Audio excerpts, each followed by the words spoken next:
Top 5 things advisors take for granted. You like this list? I do.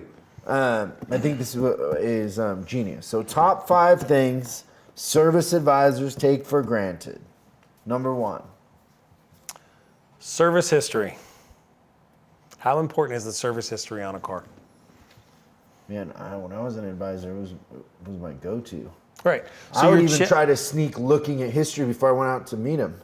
And the reason I have this one at the top is this is the one that will undo a sale really quickly. So you have a good customer that comes in and you're busy, you're rushed. So all of a sudden you go, technician gives you the list and the car needs front and rear brakes, this, and this. And then you call the customer and you lead with the first thing, which might be the brakes.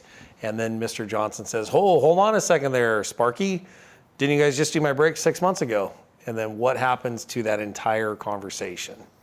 When it could have been prevented by doing what? No, checking history. Checking history, absolutely. So there's millions of dollars. You asked me 2 questions right there. I didn't know which one you wanted me to answer. I did? No bueno in history. Yeah, I do that a lot. Sometimes No things bueno. come out of my mouth that I just have no clue what I meant to say. I do that too. Good. So no bueno. No bueno. History. Service history. Okay, so when you would check history, what were you looking for when you were an advisor? Well, yeah, I'm always looking at maintenance and things such as, timing belts, brakes, suspension. And I just want to make sure that we don't duplicate things. And it's one of those things, this is your paramount rule, which is, stay in one place, build your clientele, build your loyal following of Rich Uncle. Rich Uncle, absolutely. It's all there. And if you move around a lot, the challenge is you've got to do more work to find the service history because you just don't know your clientele. But this can happen too to seasoned advisors that take things for granted. So yeah, you know what else I used to do is I would call the other places that they would get service. So if somebody, like, say I recommended something, like, well, I think I had that done over here. I'd be like, do you mind if I call over there and ask them what you had done so we don't overlap? Absolutely. And we can update your maintenance book, that sort of thing. So I would actually call other places. Oddly, other places aren't that helpful. Yeah, that's interesting. But the gesture was nice. Yeah. Well, you just have to pretend to be Mr. Johnson. Oh, I never thought of that. Good. You can just see how your criminal mind works. The dark spot on my soul is coming out to light now. The thing too, like that I loved about history is you could tell if somebody else had helped him, like another advisor, right?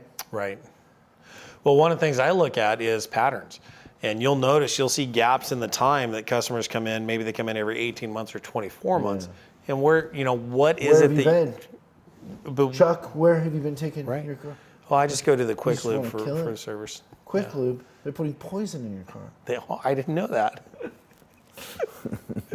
But you see where we're going with that. So this is all very important. It's all about the history. And obviously you have things like Carfax, but Carfax doesn't give you the full detail on the invoice either. I want the invoices. So this is a great thing when you talk about, this is going to kind of transition us into point 2, talking about petting the dog. Asking the customer if they have their service records is a great question. Because if I ask you that question, I'm telling you that I care about you and your vehicle and I want to see the history on it, but I also want to help you take good care of your records moving forward. And that's a huge competitive advantage that advisors are missing today. Well, also you're giving value to the records, which then you're giving value to maintaining and fixing your car. Exactly. Right? Yeah, absolutely. Because the thing in everybody's mind is, well, if I ever went to trade this in, there's more value if it's been maintained, right? Absolutely, for sure. Okay, top 5 things advisors take for granted. Number 2. The relationship. And this is sad. I think this is human beings 101, right? Human behavior 101. We take relationships for granted.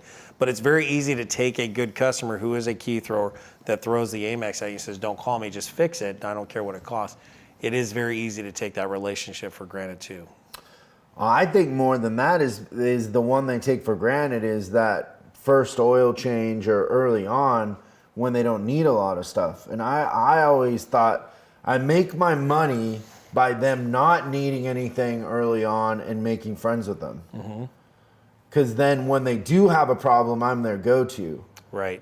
And so a lot of times the relationship is neglected early on because it's like, I remember watching advisors would like trip over each other to get to the old Vanagon bus or whatever, Right. because they knew that it was $2,000 and it was the coolant hoses were leaking or whatever. Right. Like they knew, right? But nobody wanted to ride up the brand new Subaru. Right. But I always looked at that completely different. Like, Well, and you know, in a couple years, they're going to need their right. maintenance or whatever, right? Well, in a dealership setting, that's a huge advantage advisors can capitalize on is those new customers that are coming in.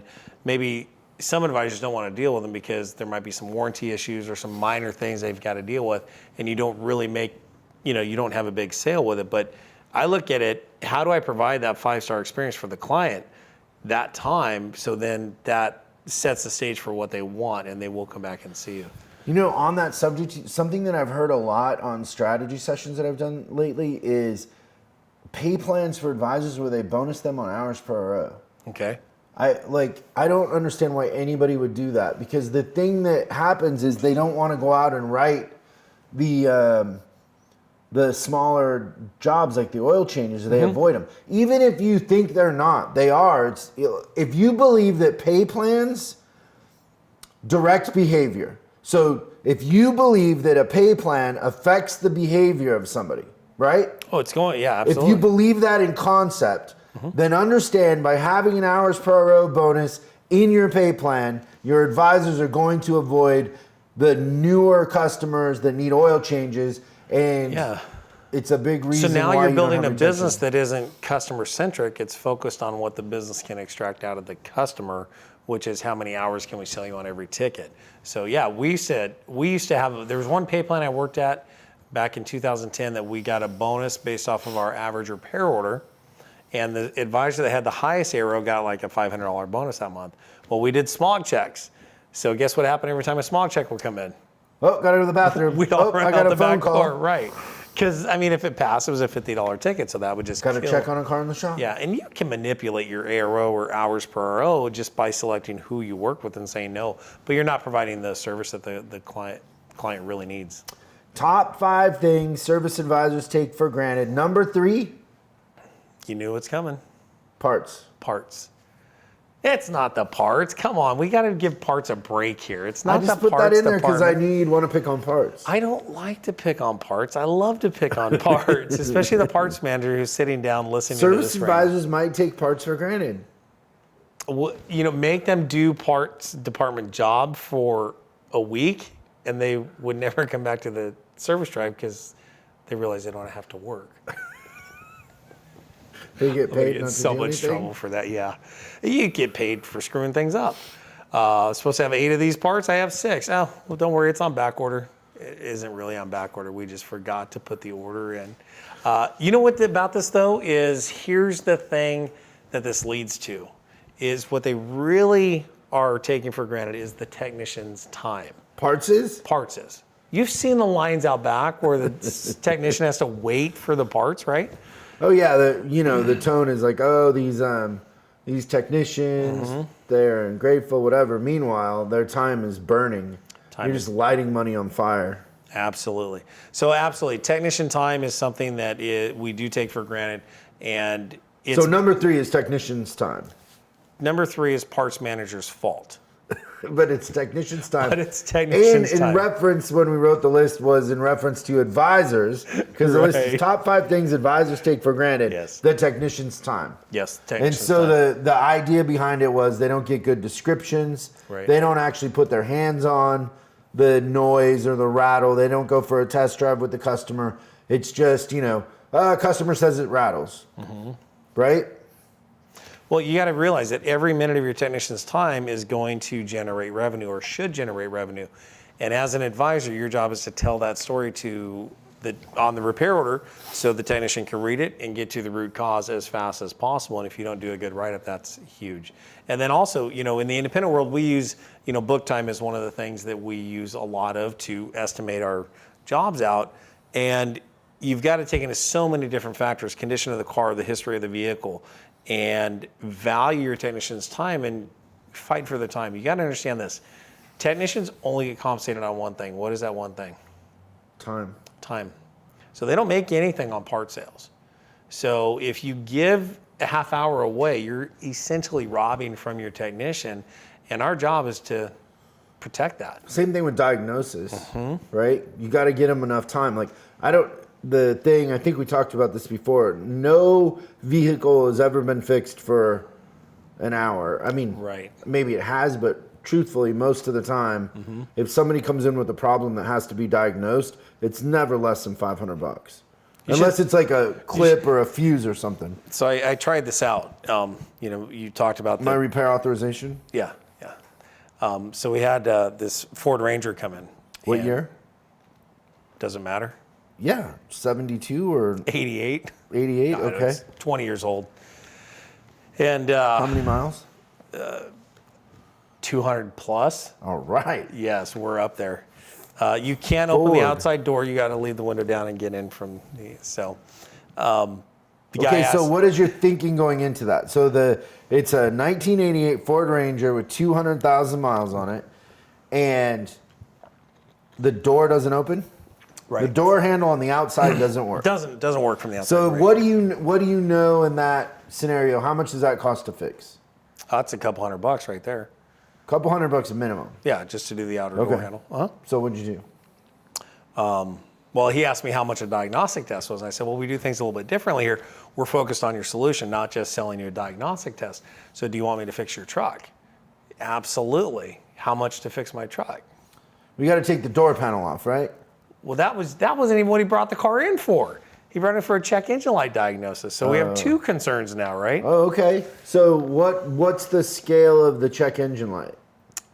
You're looking at, to start with, our level 1 test is $190, $151 for that package, which includes up to an hour of the technician time.